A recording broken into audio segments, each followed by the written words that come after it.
So here we are, another day. I hope the sun's shining where you are. It's not bad here in Canterbury. What's the view like in Oklahoma there, Frank? Well, at our new venue, it is very overcast, drizzly, and the sun, I think, is trying to come through. Um, we'll see what happens in the rest of the day. As long as the sun's shining on the inside, Frank. It is. Yep, yes. So we've got a few little topics today of interest, and I've just been browsing through some feedback on one of them, and that was the Te Tiko RSA. Now no longer an RSA, being taken out of the loop. What are your thoughts on that, Frank? Yeah, it seems to be happening with some of these local RSAs, and I have a feeling that there'll be more than um, Titoko, but I thought Napier had also done the same. All right, yep. There Yeah. was a bit of disruption there last year with the head office. I wouldn't be too sure, but I have a feeling. Right, and a lot of it's based around this dissatisfaction with the Constitution. Is that what you're getting, Frank? Yeah, definitely.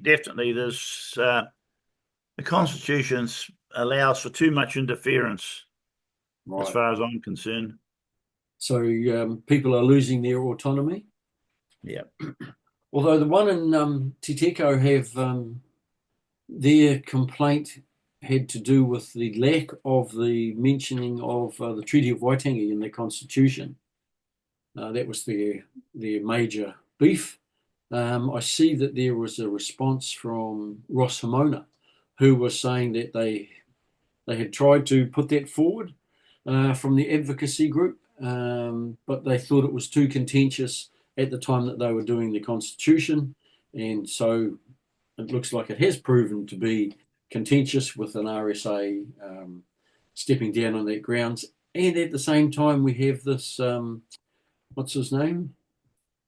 Seymour from ACT and his Treaty Principles Bill and the joint one with Winston Peters in relation to removing references to the treaty in legislation. So that whole argument around the treaty is a hot topic at the moment. Um, and all you can do is respect the view of those who have decided to leave and not be an RSA anymore. yeah, They've made it for their reasons. So there you go. Watch the space. I think we may see other RSAs for various reasons withdrawing. yeah. Who knows? What else have we got? Let me check. I think I've got something. Oh yes, the ANZAC Amendment Bill. So if you've got a spare half a day, go online, drag that down off the web, have a read. Have a read of some of the comments by the MPs who've spoken to that bill. Basically, it's about opening up the field as to who is officially recognised, whose service is officially recognised on ANZAC Day. Currently, it's only 6 wars, and they're opening that field up a bit further.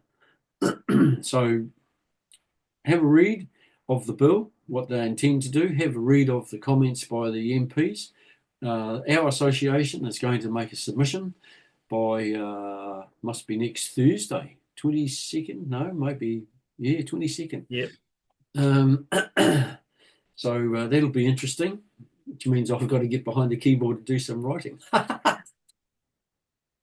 Never mind, never mind.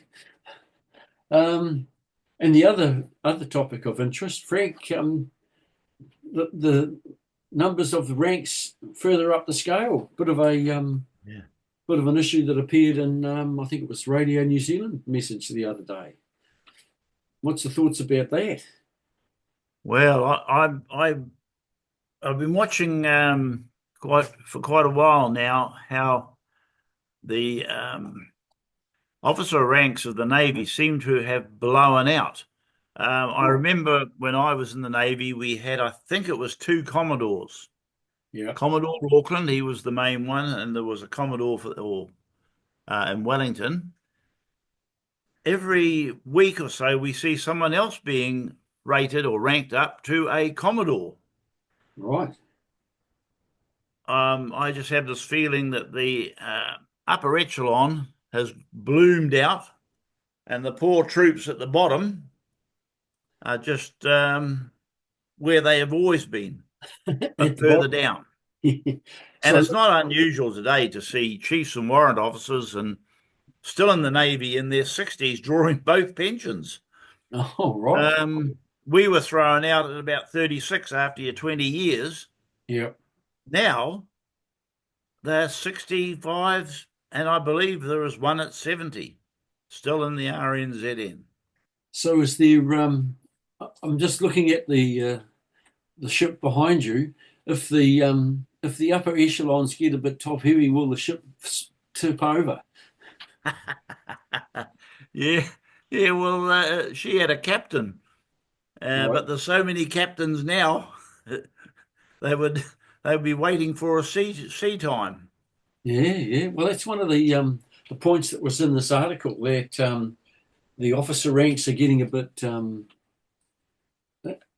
top heavy, and those in the ranks can't get promoted because there's too many ahead of them Mm. holding positions. The rotation that used to occurred, age wise or whatever, Frank, kept the ranks a bit thinned, but now they can hang in there until their time they feel they should go. Could be in Yeah, the 70s. they die on the job.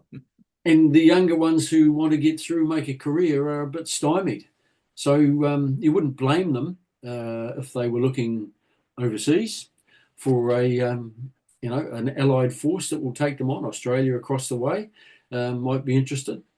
And the interesting stats they had, they did a bit of a comparison. If you go on to Radio New Zealand website, punch in generals or NZDF, and you'll get get the article. And at the very bottom, they'd make a comparison. So, senior officers within NZ Defence currently, 12%. Junior officers, 13%. So there's a quarter of the force. Warrant officers and senior NCOs, 25%. So now we've got to 50%, which leaves the junior NCOs and the men on the ground with the boots on, another 50%. So almost a 1-to-1 ratio. So you get the highest level of supervision. And also commentary that concerned me a bit, and I think I've said it on here, and it's nice to see it's been confirmed by someone who should be in the know, that the uh,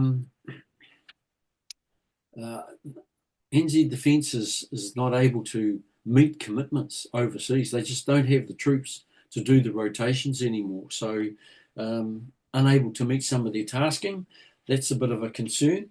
And as we know, we've heard about the crews for the aircraft, for the RNZAF, not enough to man all the planes. Likewise with the Navy, not enough troops to man all the ships at one time. And dare I say it, not enough ships. When you lose one, well, that might free up a few crew. Yeah, yeah. Well, that's it. Losing one ship only freed up about 50 crew. So I won't knock the Navy anymore. Not today. So those are some things of interest. The other things that were, and I've only just seen the headlines because I don't have the paid premium for the New Zealand Herald. The NZSAS have apparently disestablished quietly one of their responsibilities for counter-terrorism, I think it was. So yeah. I don't know what the thinking is behind that, whether that's a lack of numbers or just a redirection of purpose within the SAS. So interesting. All these things are happening in the our old employer. Nice to keep aware of them. What else do we have? Oh yes. So the Southeast Asian Veterans Association annual general meeting coming up 26th 26th of July at Templeton RSA, 5 p.m. in the afternoon, which may sound a bit strange. The bar will be open, I understand. But the reason being that it gives those who are working during the day the opportunity to finish work, get down there and maybe catch up and have a beer and so on. And we need to be doing a bit of thinking because that'll be my last meeting in the president's role. So we need a new president. We need a few younger people at the committee level. And I think we also need we need to be thinking about our future direction because like a lot of organisations, the Malayan veterans, the Vietnam veterans, numbers are dwindling, our numbers are dwindling. And it's interesting to note that people from more recent conflicts, so 1990 onwards, passing away at a younger age. And so one gets a bit, at my age, you get a bit twitchy. Why am I still here, Frank? Yeah, yeah. Well, it's in the lap of the gods, isn't it? Indeed it is. Indeed it is. So there you go. Just a few thoughts. If you're free, you're in the Canterbury region, or you want to front up from further afield, make some bookings, get yourself down here, and we'd be lovely to see you. Have a bit of input, and think about the direction that the Siava should be going in. I think that's about all out of me. Last post, Frank. Yes, well, I've Crossing the bar. got 3 across the bar. NZ 13680 Shaw Donald joined the Royal New Zealand Navy in May 1951 as a seaman boy second class. Passed across the bar on the 12th of May 2025. And we have NZ 18325 Irwin William Douglas, who was a steward, joined January 65, crossed the bar 11th of May 2025. And then we have a classmate of mine, G18360 Warrington Daniel John, Royal New Zealand Navy, was a petty officer yeoman of signals, crossed the bar on the 9th of May 2025, and he was in class CS82. We joined January 1965. I'd like to pass my condolences on to the families of those sailors. And if you need any help or any assistance, just give us a yell. Thank you, Frank. I have one last post today, Alpha 817213, Major Retired Raymond C. Parker, MBE, RNZE, NZSAS, passed away the 10th of May, age 94. The Major enlisted, served in Korea, and in 1964 was posted to Vietnam with the original RNZE detachment as a warrant officer, second class, and was later Q commissioned. And like Frank, we offer our condolences to the family and to friends, and we also offer our assistance should there need to be any help negotiating with the RSA or with the Veterans Affairs to ensure that all the entitlements are accessed. They shall grow not old, as we that are left grow old. Age shall not weary them, nor the years condemn. At the going down of the sun, and in the morning, we will remember them. We will remember them lest we forget. Lest we forget. Thank you, Frank. Thanks for joining us today. Was something? No, Frank.